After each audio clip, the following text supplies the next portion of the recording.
Bueno, bienvenidos, bienvenidas. Estoy muy contenta porque hay gente nueva que nunca ha venido a este espacio. No, vos venís siempre, María. Porque venimos siempre así. Claro. Así que me alegra mucho que conozcan este espacio. Esto se llama Brisnal Libros. Es una librería virtual. Funciona de manera virtual, pero como verán, están los libros físicos, no es virtual, están los libros físicos, ¿no? No son PDFs. Claro, no somos inteligencia artificial, batallamos en contra casi, no importa, ese es otro tema. A ver, estos encuentros los organizamos para encontrarnos justamente y para que no todo sea una inteligencia artificial y bots y enojarnos por las redes y etcétera. Nos podemos enojar en la presencialidad también y amar y abrazar, etcétera. También lo hacemos para vender libros. Entonces, acá viene lo más importante, nosotros sabemos que hoy cobraron los estatales, las estatales. Entonces, bueno, es un momento hermoso porque han llegado libros, ha llegado un muy buen material. Qué bueno cobrar un sábado también. Depende para quién. Depende para quién. Para su yo del futuro te puedo asegurar que no. Puede ser peligroso. Entonces, bueno, eso, hacemos también estas... La dinámica de la librería está cerrada, o sea, es a puertas cerradas, pero ustedes pueden mandar mensajes y nosotros le abrimos las puertas. Y estos encuentros sí están abiertos a cualquier gente. ¿Tenés cuotas sin interés? No, pero te hacemos una cuotita, si necesitas lo hacemos, no hay problema. Bien, entonces, el día de hoy nos convoca, 2 puntos. La Tani, la cámpora, no, bueno, o la campera, La canción. Esa es la canción, la candela. Entonces, hoy están con nosotras, La Furias Editorial, que es una editorial de Buenos Aires, que está a cargo de María Magdalena, Nicolás Cerruti y Romina Echeverría.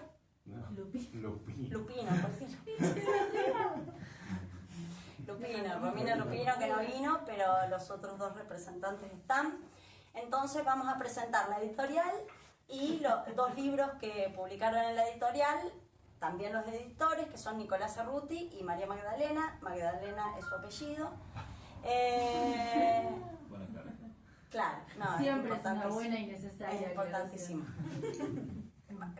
Vuelvo porque me distraje. Vuelvo un poquito a contarles qué material traficamos en la librería. Es una librería que trabaja con editoriales independientes, pequeñas, medianas.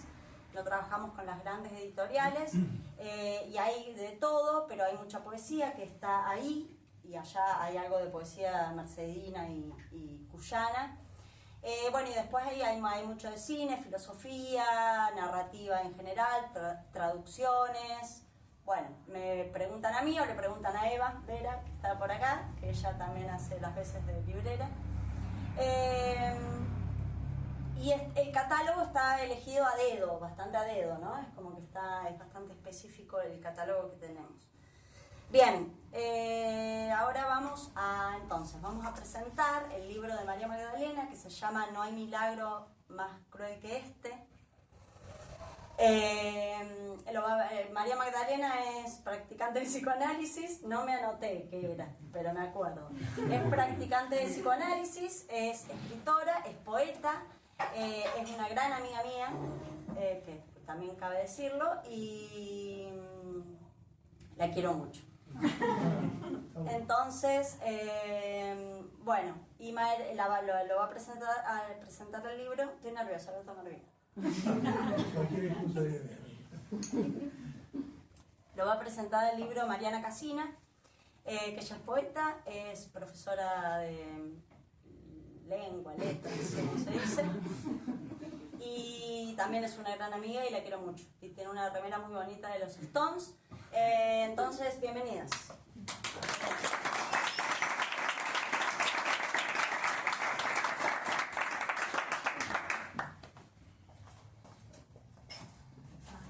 Es como terapia. terapia estética. Acomodamos el almohadón. Sí. Bueno, buenas noches. Buenas noches. Hola, Casina. Hola, pájaro, ¿cómo estás? Bien, ¿y vos? Yo también estoy nerviosa. ¿Quieres vino? Qué lindo. Bueno, qué lindo que vinieron. Vienen de Buenos Aires, sí que no dije eso. Sí, dijiste. Ah, vienen de Buenos Aires. Son porteños. Somos porteños. Nunca más. Maite se ha encargado de decirlo cada vez que tuvo Así la es. oportunidad, desde que llegamos anoche, para que todo el mundo lo sepa. Parece que tengo un amigo porteño. Una judía, una porteña. Bueno, no, qué lindo, porque ella habla de ustedes y estaba muy feliz y entusiasmada que vinieran, así que hermoso. Bueno, yo no la conocía a María Magdalena, pero leí su libro, No hay milagro, y voy a leer lo que escribí, que es lo único que importa. Le puse No hay milagro. María Magdalena escribe un libro, No hay milagro más cruel que este, y alguien distraído podría decir que es un libro sobre Silvia Plath. Sin embargo, vamos a atraer la atención en lugar de distraerla y nos vamos a detener en ese sobre Silvia Plath. ¿A qué se refiere? ¿A ella como persona, como mujer, como madre, como escritora? ¿O es un libro sobre la poética de Silvia Plath? ¿Es un ensayo, una biografía, un poemario? Todas las respuestas pueden ser válidas. Porque es un libro poético, aunque no esté hecho solo de poemas. Es un libro que cuenta una historia, y sin embargo no es un cuento. Es un libro que no encaja en una sola categoría. Está en el entre, está en la frontera.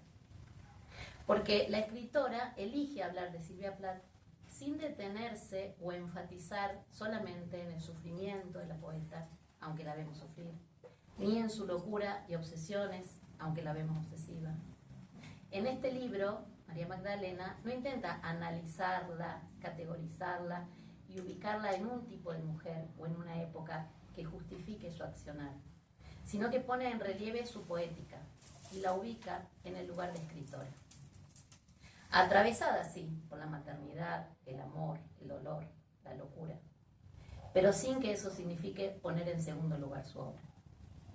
El milagro, que no es tal, no hay milagro. En todo caso, está en que a pesar de todo lo que la atraviesa a esa joven poeta, María Magdalena escribe sobre ella y sobre lo magistral que ella escribe. Y a su vez, María Magdalena lo hace desde su lugar de poeta, lo que le da un giro mucho más interesante a lo que está escrito. Cada una de las partes del libro comienza con un fragmento de los poemas de Plath. Y tirando de esos versos, Magdalena escribe sobre Plath y sobre ella misma. Entonces ocurre otro milagro, pero no importa, porque lo que dice María Magdalena sobre sus vivencias no nos interesa si son verdad o ficción. Lo que importa es que puede estar hablando de ella, puede estar hablando de Plath, puede estar hablando de mí, de cualquiera de nosotras. Nosotras pensadas como lectoras, como posibles escritoras, tengamos o no tengamos hijos, estemos o no enamoradas, trabajemos, tratemos de no enloquecer, nos pensemos como seres sensibles que habitan un lugar terrible y bello.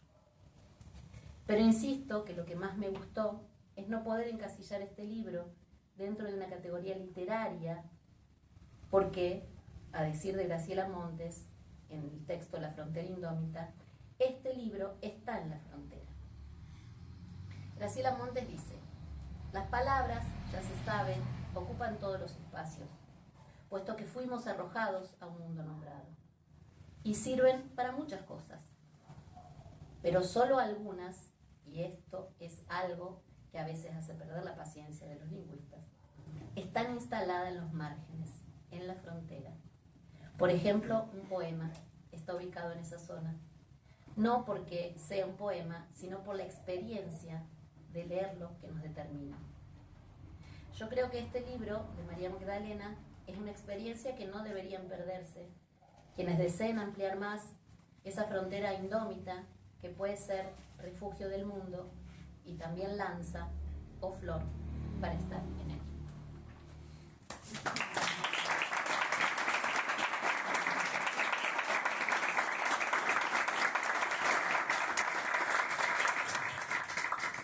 ¿Viste que compren el libro? Dije. Bueno, muchas gracias, Mariana, No, por por favor. tu lectura. ¿Me prestás el ejemplar? Por supuesto. Voy a... Todo suyo. Bueno, primero gracias, Maite, poeta, gran amiga, y gracias a Brisnal por habernos recibido hoy para hacer esta actividad de nuestros libros, para traer a la editorial, para compartir con ustedes, también muy agradecidos de que estén acá con nosotros. Bueno, y por supuesto a Mariana y a Gerardo, que son los presentadores, que muy amable y gentilmente aceptaron sumarse a acompañarnos esta noche. Bueno, les voy a leer un fragmento del libro y después un poema de Silvia Plath que traduje. Como decía Mariana, cada uno de los apartados del libro empieza con una pequeña traducción de algunos de sus poemas, que no los puse enteros por una cuestión de derechos, para que no me vengan a hacer juicio básicamente, y porque además traducirla es muy, muy complejo. Entonces, bueno, apelé a poner fragmentos de algunos de sus poemas, que es lo que está permitido legalmente. Y lo que les voy a leer después del fragmento del libro es un poema completo de ella que se llama Lady Lázaro. ¿Vos dijiste Bueno, les pido un poco de paciencia porque no lo marqué. No lo he leído el libro.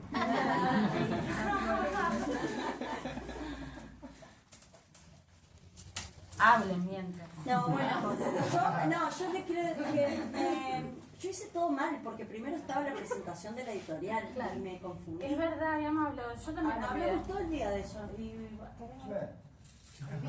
En el medio presentamos la editorial. El orden del patrón. ¿Querés que hablemos de la editorial? No, No. Igual no lo estoy encontrando. Podemos hablar de la editorial mientras. No. Lo vas a encontrar. Mientras más lo busco, menos lo encuentro. Yo la banco. Bueno. Levante la mano quien leyó a Silvia Plath. Estaría bueno eso también, para saber quiénes la conocen. ¿A quién conoce a Silvia Plath? Vamos a ver, ¿quién leyó a Silvia Plath o la conoce al menos de nombre? Le gustaba cocinar, dice. En el horno. En el horno, claro. Le gustaba hacerle la leche a los hijos y después meter la cabeza en el horno. Claro, bueno, es que quienes la conocen seguramente la conocen principalmente por el Acabo de suicidio. leer algo, ¿eh? Claro. ¿Me escuchaste lo que dije? Como a muchas poetas suicidas, con el tiempo se queda más el mito que se genera alrededor de la muerte trágica, del suicidio, que por la obra. Entonces un poco bastante la búsqueda de este libro tiene que ver, además de la búsqueda de que es una obra infructuosa totalmente, tiene que ver con justamente rescatar la obra, que es no a pesar de su sufrimiento ni a pesar de su muerte trágica, sino con eso, ¿no?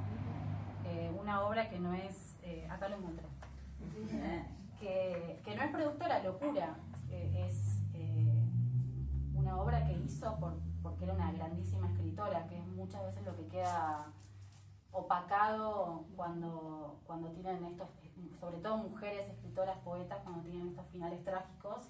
La obra y las cualidades de esa obra quedan opacadas por... Eso pensaba cuando lo leía, que nadie dice de un poeta varón suicidado: ay, los hijos, ¿dónde estaban? ¿Viste? Como que nadie hace esas preguntas, nadie se queda con esa data. Y acá parece que lo único que importaba tenía que ver con eso, con el relato alrededor de ese hecho. Por eso También, en general, no se suelen preguntar si la obra hubiese tenido el mismo éxito si no se hubiesen suicidado, que es algo que sí se pregunta mucho con las mujeres. con las poetas mujeres. Bueno. Fue mi madre quien me transmitió el ritual de la escritura. Escribía de noche, mientras todos dormíamos. El comedor de la casa se transformaba en su habitación propia. La quietud, el silencio y la soledad le permitían hacerse de un lugar que quedaba por fuera del caos diurno y los avatares familiares. La mesa grande y antigua de madera, originalmente destinada a compartir almuerzos y cenas como en cualquier hogar tradicional, se había convertido en su espacio de trabajo. Yo solía sentarme en el sillón frente a ella para leer, escribir o dibujar, y por momentos la contemplaba absorta, con fascinación. Quizás porque vislumbraba que allí no estaba mi madre, sino una mujer entregada a su deseo, ocupada en darle forma a ese milagro cruel que es el lenguaje, buscando siempre la palabra justa y precisa como un tesoro. Luego me iba a dormir a medianoche, sabiendo que ella continuaría con su ritual. Saberla despierta me hacía sentir amparada, como si fuese una guardiana del sueño. La noche se convirtió también para mí en el espacio privilegiado para la escritura. Cuando escribo, entonces, de alguna manera estoy recreando esa escena mágica de la infancia. Soy otra mujer tomando la palabra, ocupando su lugar en la escritura, defendiendo su habitación propia.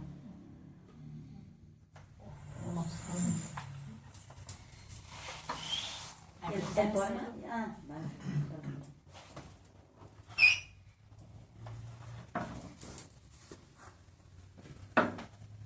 Bueno. Perdonen lo posmoderno en el celular, pero... Estás perdonado. Lady Lázaro. Lo hice de nuevo. Una vez cada 10 años lo consigo. Una especie de milagro viviente, mi piel brillante como una lámpara nazi, mi pie derecho un pisapapeles, mi rostro un lino judío delicado, sin rasgos. Arrancá el paño, oh mi enemigo, ¿te aterro? La nariz, las cuencas de los ojos, la dentadura completa, el aliento agrio se desvanecerá en un día. Pronto, pronto la carne que la grave tumba devoró estará en mí como en casa. Y yo, una mujer sonriente, tengo solo 30 años, y como un gato, 9 veces para morir. Esta es la número 3. Qué desperdicio para aniquilar cada década. Qué millón de filamentos. La multitud, comiendo maní crujiente, se amontona para mirar cómo me desnudan pies y manos. El gran striptease. Damas y caballeros, estas son mis manos, mis rodillas. Podré ser piel y huesos, sin embargo, soy la misma, idéntica mujer. La primera vez que ocurrió tenía 10. Fue un accidente. La segunda vez quise ir hasta el final para nunca más volver. Me cerré como una caracola. Tuvieron que llamar y quitarme los gusanos como perlas pegajosas. Morir es un arte. Como todo, yo lo hago excepcionalmente bien. Lo hago para que se sienta infernal. Lo hago para que se sienta real. Supongo que podría decirse que tengo un don. Es tan fácil como para hacerlo en una celda. Es tan fácil como para hacerlo y quedarse quieta. Es el regreso teatral en pleno día, al mismo lugar, el mismo rostro, el mismo grito, bruto y divertido. Un milagro. Y eso me noquea. Hay un precio para observar mis cicatrices. Hay un precio para escuchar mi corazón que realmente late. Y hay un precio muy alto por una palabra o un roce o un poco de sangre o un trozo de mi pelo o de mi ropa.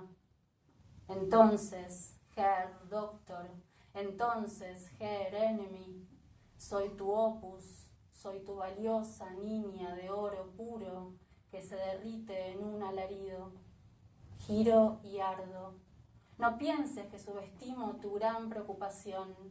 ceniza, ceniza, que atizás y movés, carne, hueso, no hay nada allí. Un pan de jabón, un anillo de casamiento, un empaste de oro. Ger Dios, Ger Lucifer, cuidado, cuidado. Desde las cenizas me elevo con mi pelo rojo y devoro hombres como aire. Hermoso.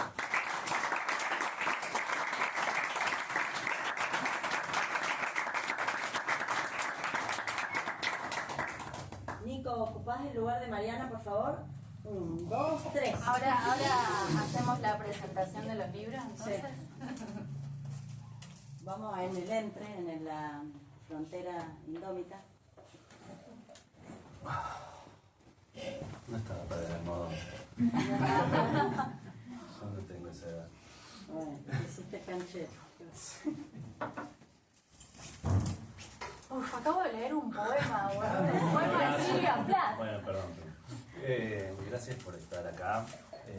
Vamos a presentar la editorial. La editorial Las Furias, vamos a cumplir este año 5 años. Okay. Como el nombre lo indica, nace de ponernos un poco furiosos por lo que hay en el entorno del mercado editorial, las lógicas editoriales, las políticas editoriales. Hay muchas editoriales que están revalorizando lo que es el lazo con los autores, las experiencias de edición, pagar regalías, distribuir los libros, respetar a los libreros, miles de esas cosas que son como nuestra línea de formación para que defendemos políticamente. Y además, una búsqueda que mayormente hace María en su curaduría, de ir encontrándose con textos y con personas que se brindan a las experiencias de edición o textos que se han traducido y que ha quedado como en el olvido, y entonces intentamos actualizar esas traducciones porque también es interesante proponerse en la época cómo esas traducciones se pueden redoblar, ver de otra manera. Releer cómo se puede ver la época desde esas traducciones, por ejemplo como Retrato de Dora, que es un texto del 70 y pico, pero sin embargo también es actual, ¿no? A la luz de los feminismos y demás. Y son 3 pilares, particularmente lo que tiene la editorial. Uno es los feminismos, bueno, es un pilar bastante, los feminismos, tiene muchas patitas. Los psicoanálisis, si quieren, también, que tiene muchas patitas porque no es el psicoanálisis, y la literatura o las escrituras singulares, eso es lo que nos importa, ¿no? Cualquier texto que tengan escrituras singulares, que tengan una vivencia y que nos brinden una experiencia cuando uno se encuentra con los textos. Así que, defendiendo esa línea, es que se fue armando el catálogo. Somos 3 personas: María Magdalena, Romina Romina Echeverría, alias Romina Lupino, y bueno, yo. Romina es la encargada del arte y el diseño de los libros.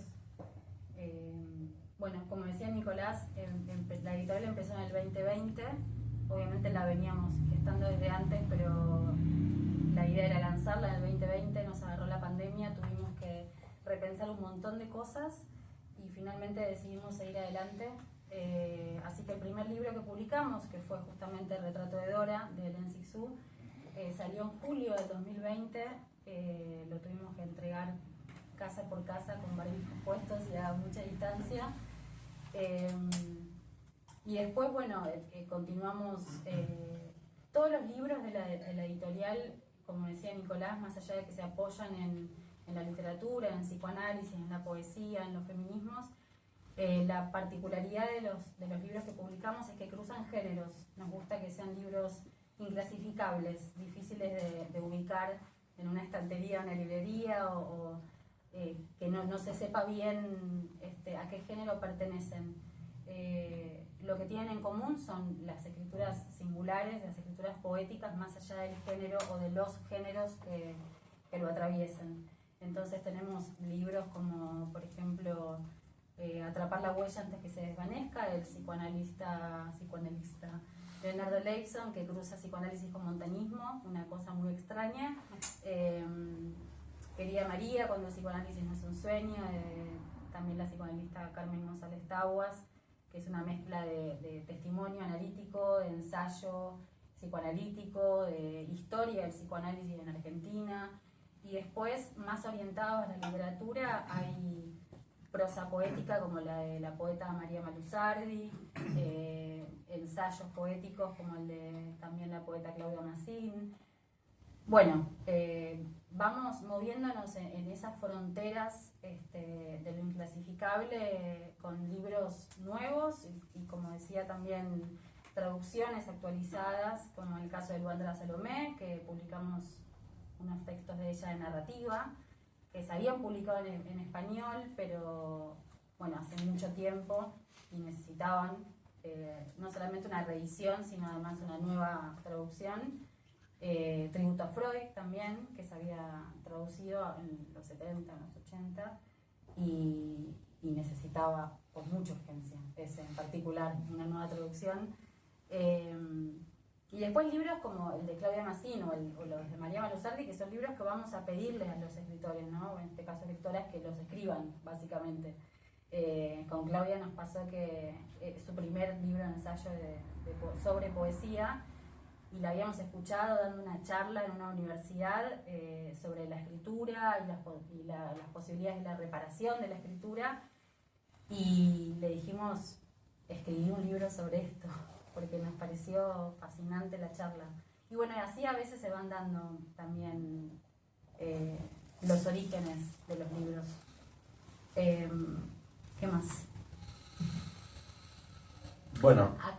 Acá el primer libro del año que salió hace poquito se llama Solo vive la voz cuando escapa, que es un libro raro, no, de vuelta, podría decir que tiene un poco de narrativa, un poco de poética, de una psicoanalista, pero que no escribe sobre psicoanálisis, que se llama Erika Krebs, que nació justamente en Villa Mercedes, aunque sí, después se mudó a Buenos Aires de niña, pero nació acá. Y ¿La conocemos? no, la conocemos a Erika Krebs. La pueden conocer por su libro, si buscan. Y el próximo, ¿no lo anunciamos? Ok, no lo anunciamos. Pero es una bomba. Bueno, una de las cosas que hacemos también con los libros es intentar que sean dos cosas, libros, objetos. Nos dedicamos mucho al diseño, nos importa mucho que se llegue a un libro lindo, con ciertos detalles de hermosura, y también que no termine en una presentación, sino que se pueda armar conversatorios, que el tema del libro convoque a distintas personas y que entre en diálogo, porque es una de las cosas que también nos gusta. O sea, no son los pilares y ya, sino que se arme el diálogo, que los psicoanalistas se banquen a hablar con los feminismos, que los feminismos también puedan apoyarse en cierta literatura. Entonces, de alguna manera, armar los conversatorios es formas de ir haciendo que los libros también tengan ese dinamismo, que no es solo la presentación y chau, sino como, bueno, que se pongan en diálogo los temas que también van trayendo estos libros. Sí, porque una de las cosas que pasa mucho también en el mundo editorial es que está la novedad, y una vez que ya el libro no es novedad, queda en el olvido. Y como editorial nos parece muy importante que eso no suceda, ¿no? Por eso hacemos la presentación del libro como corresponde, pero después seguimos haciendo actividades para que se vuelva a relanzar y que se vuelva a leer y que se pueda ir leyendo desde diferentes lugares. Bueno, de hecho, mi libro es del 2022-23. El libro de Nicolás es del año pasado. Ahora en unos días nos vamos a Mendoza a presentar La memoria de Ruido a Tren, que es una poeta mendocina. No es mendocina, ella vive en Mendoza, pero es de Buenos Aires. De Luján. Te miro a vos. Sí, es de Luján, pero vive hace 1000 años. El libro de Sabrina salió en el 2024, ay por Dios, 2023 también. Entonces, bueno, tratamos de hacer estas cosas, ¿no? De que una vez que pasa la novedad, el libro no quede cajoneado y olvidado, sino que pueda volver a circular, como hacerlo circular lo más que se pueda. Así que por eso agradecemos muchísimo este tipo de espacios, de actividades, que nos reciban, porque es una de las patas de la editorial, ¿no? Que los libros sigan circulando y que, bueno, lleguen a nuevos lectores. Bien, gracias.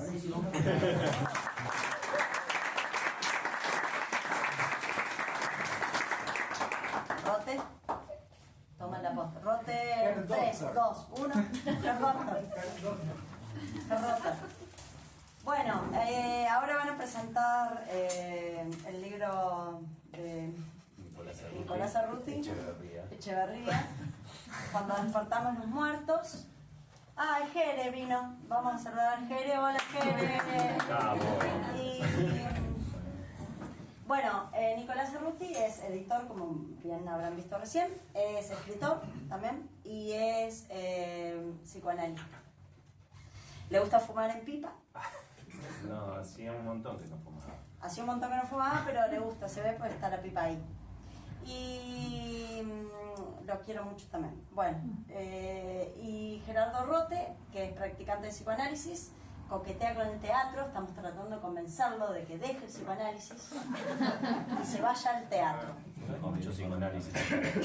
Aparte me encanta la precisión de practicante de psicoanálisis. Sí, porque hay gente que me dijo, a mí me gusta que me digan practicante, Yo otros que me digan dije, psicoanálisis. eso. ¿Viste? Pero porque me lo dijo, me lo dijo.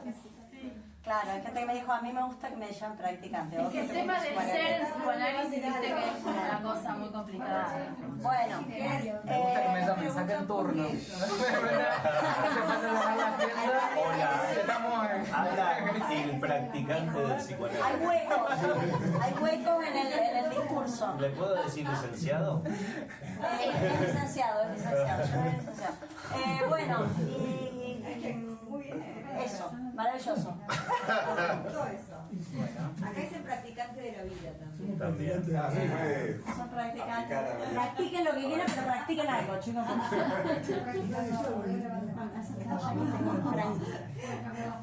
Bueno, gracias. Adelante. Gracias. Primero, gracias a ustedes, gracias a Maite por la apuesta, gracias a las Furias por sus fueguitos, gracias a Nicolás por la escritura y a Vitinal que lo hacemos nosotros, ¿no? Y que es hermoso que se junte esta gente, me encanta. Bueno, yo titulé de pequeño apartado un libro muy humano.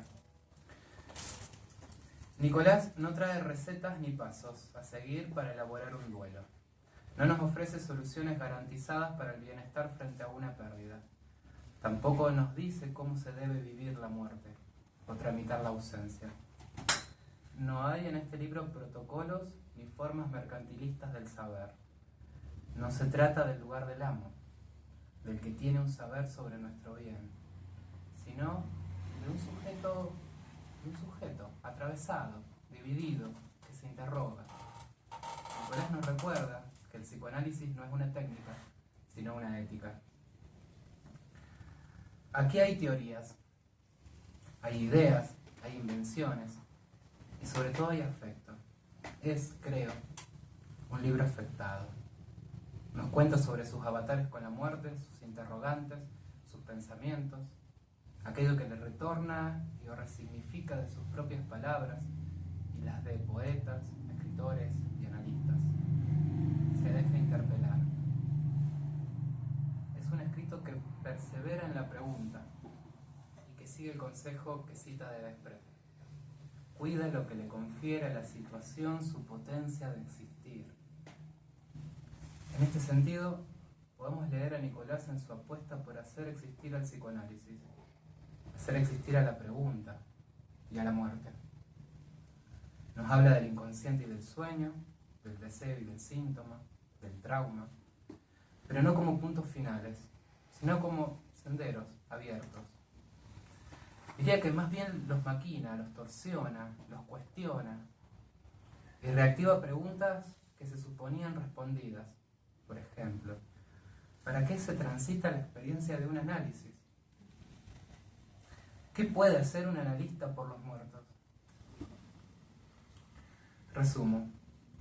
No tiene conclusiones definitivas. No se encuentra un índice ni un listado de bibliografía. Todos los apartados llevan por título una pregunta. Su epílogo no es un cierre, sino una recapitulación, una reflexión, pero no una respuesta inapelable. Es curioso porque lo que nos presenta es psicoanálisis, pero atravesado por la poética. Hay dos escrituras que se tejen y bordean, desde lo teórico analítico a lo ficcional, donde un amigo espía el diario de pacientes y se engancha con la historia de un analizante. Quizás sea esta apertura la que invita a leerlo como una conversación que sigue al ritmo de lo que está por venir. Es ahí donde se engarza, en ese espacio de incertidumbre. Es un libro que nos pone a trabajar con lo que no sabemos y que nos confronta desde un tema que en la época actual se esquiva, la muerte. Nos dice Nicolás, toda muerte es inabarcable por el contexto de pregunta que inaugura. Es la muerte la que nos planta primero ese dispositivo de una pregunta sin respuesta. La conversación inicia situando lo impreciso del fallecimiento de quien será su interlocutor principal, Javier Galarza. Un gran poeta, un analista que se cuestiona su clínica, un compañero en la escritura, un amante decidido quizás.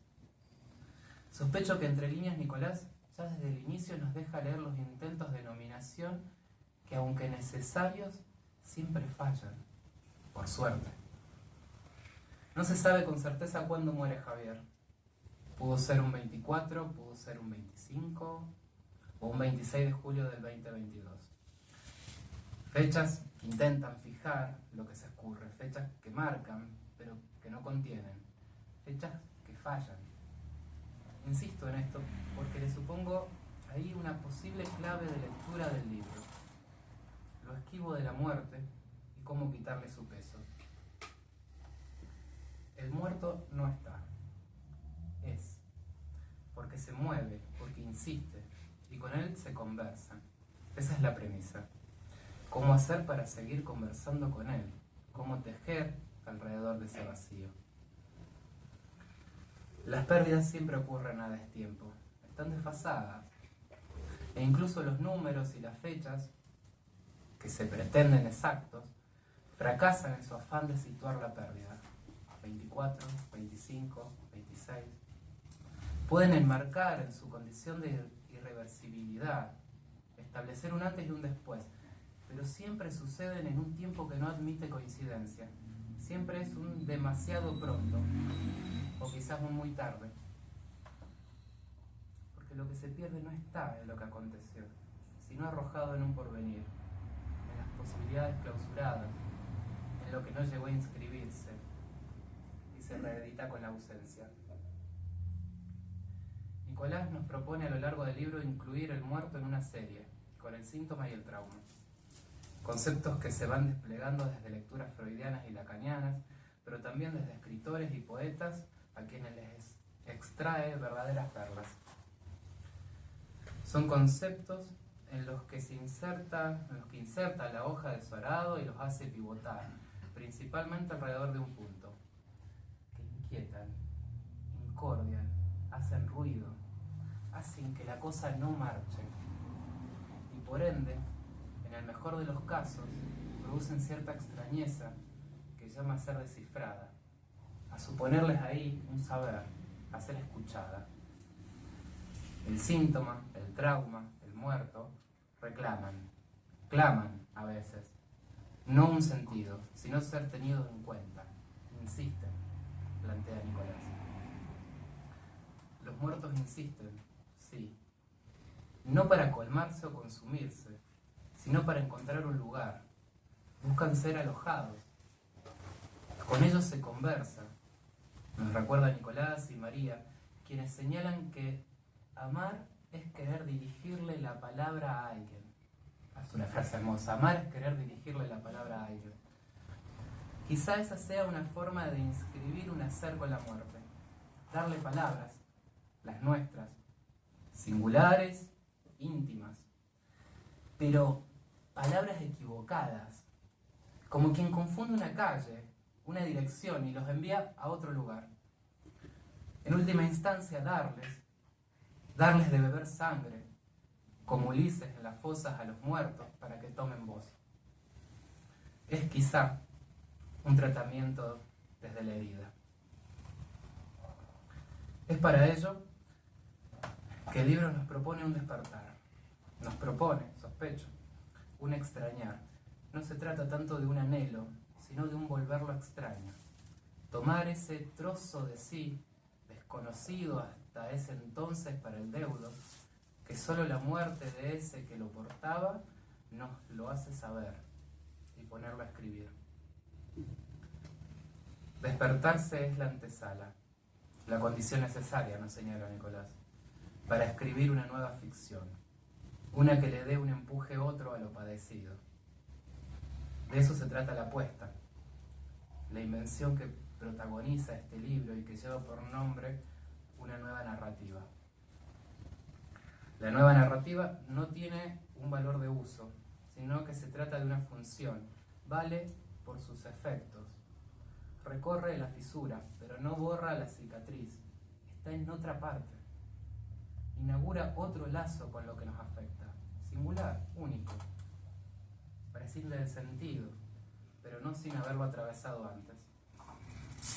Resumo, una pregunta sin respuesta, un síntoma que insiste, un muerto que reclama, un libro que despierta.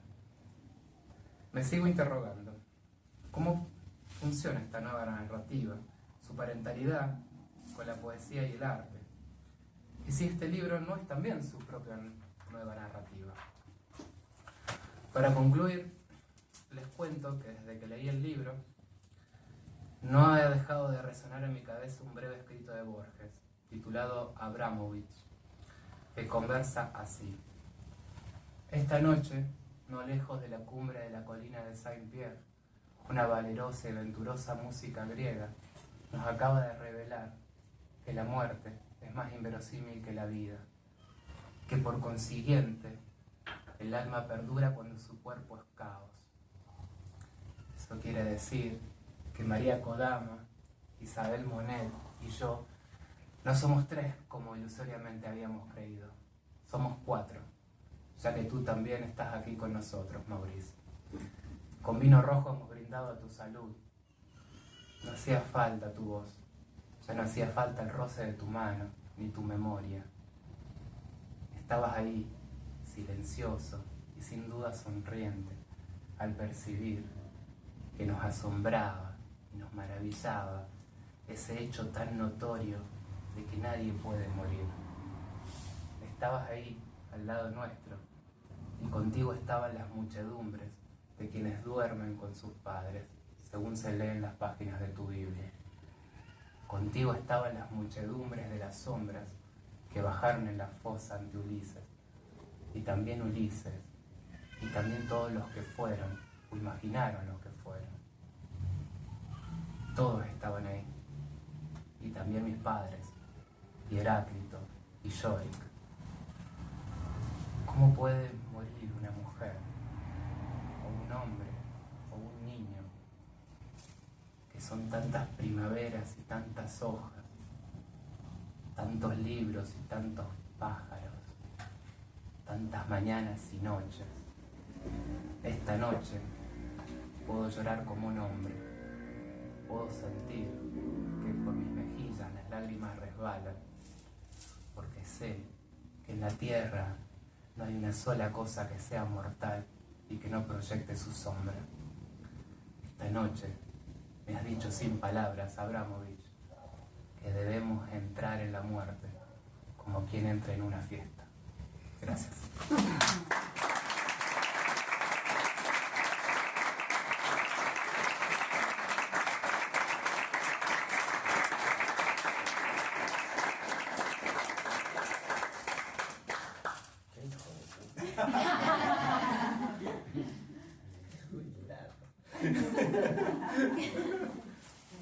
Maite, no vas a poder seguir.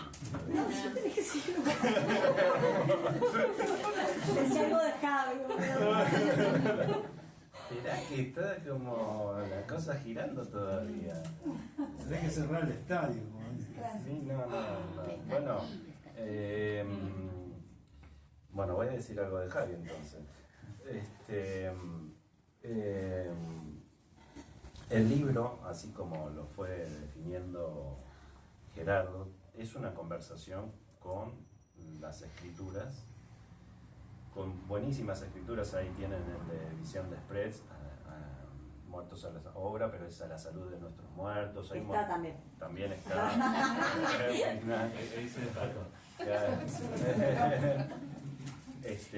Y es particularmente un diálogo, una conversación con la religión Hölderlin de Javier Galarza, y con distintas lecturas. Porque esa conversación continuó tras su muerte. Todo lo que uno va dejando, diciendo, se va encontrando después, va resignificando.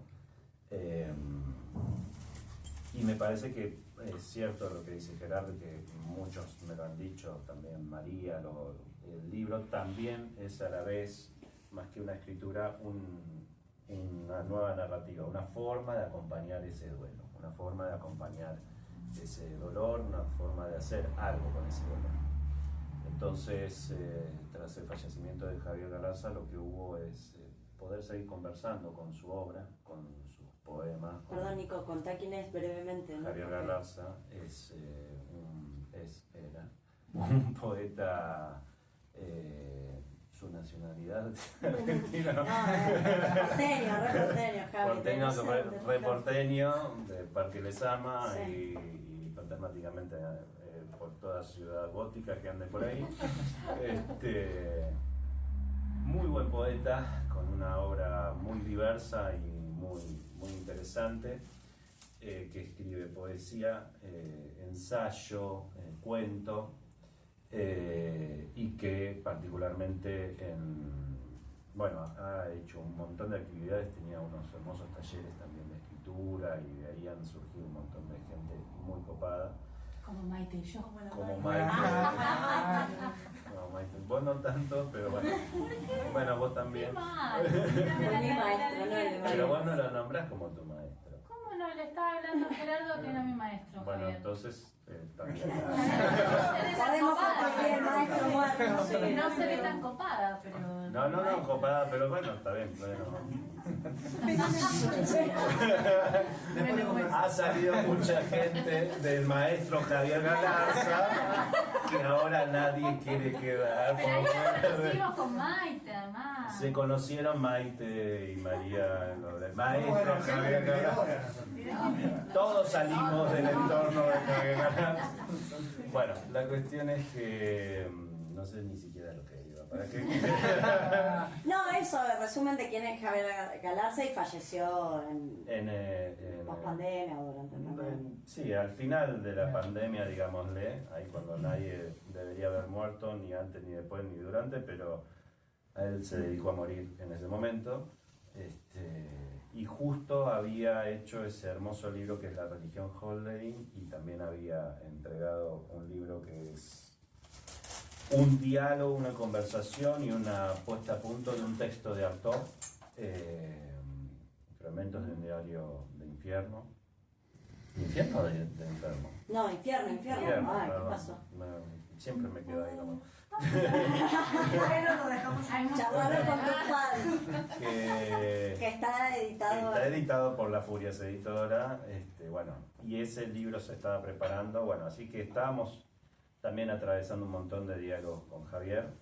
Una persona muy influyente, una persona que siendo poeta también sabía intervenir muy bien o sea, te hacía una intervención con la poesía, lograba que hubiese un efecto subjetivo. No diría que era un practicante del psicoanálisis, pero sí era también un gran defensor del psicoanálisis. Daba cursos en una institución psicoanalítica, contándole sobre la poesía, los poetas y el recorrido de muchas corrientes poéticas a los psicoanalistas. Así que una persona muy plástica y muy diversa, muy querida.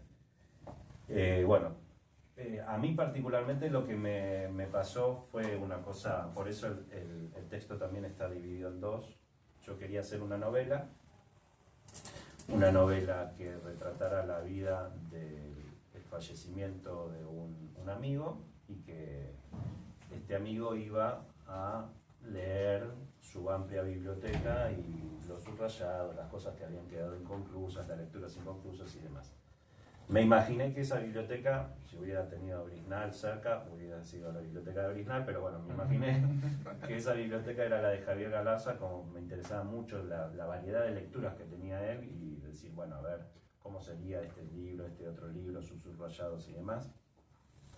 Me produjo mucho horror pensar que Javier se podría morir y entonces dije, bueno, voy a escribir la novela como si fuera mi biblioteca y que genere esa ficción. 2 semanas después, Javier se muere, lo cual me produjo como un cimbronazo y ahí empecé a dialogar más fuertemente con él. Así que de todo eso, de todo ese cariño y de toda esa conversación que sigue, ha nacido este libro que se llama Cuando despertamos los muertos, que es básicamente asumir que nos creemos que estamos vivos, pero los discursos nos acallan, nos hablan, nos aplastan, nos ponen en un lugar, en un cuerpo, en un vínculo, y de alguna manera hay ciertas cositas que nos permiten un despertar, como es la muerte de un ser querido, el trauma, el síntoma, como cosas como que producen un desarreglo en el universo de cada quien, y eso uno tiene que ver qué hace con eso. Así que... Buenísimo.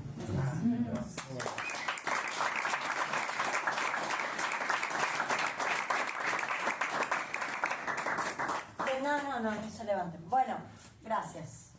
Me hiciste llorar. Borges. Claro, ¿verdad?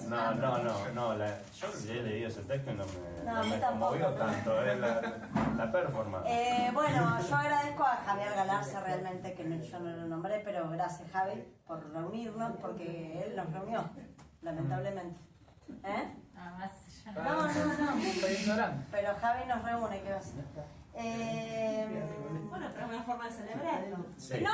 Sin duda, no hay demasiado angustia, digamos, hay una alegría dolorosa o un dolor alegre.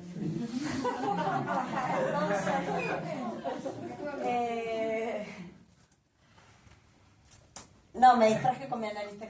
Bueno, Yo no tengo analista, puedo lo que encontrar una acá. lo que hace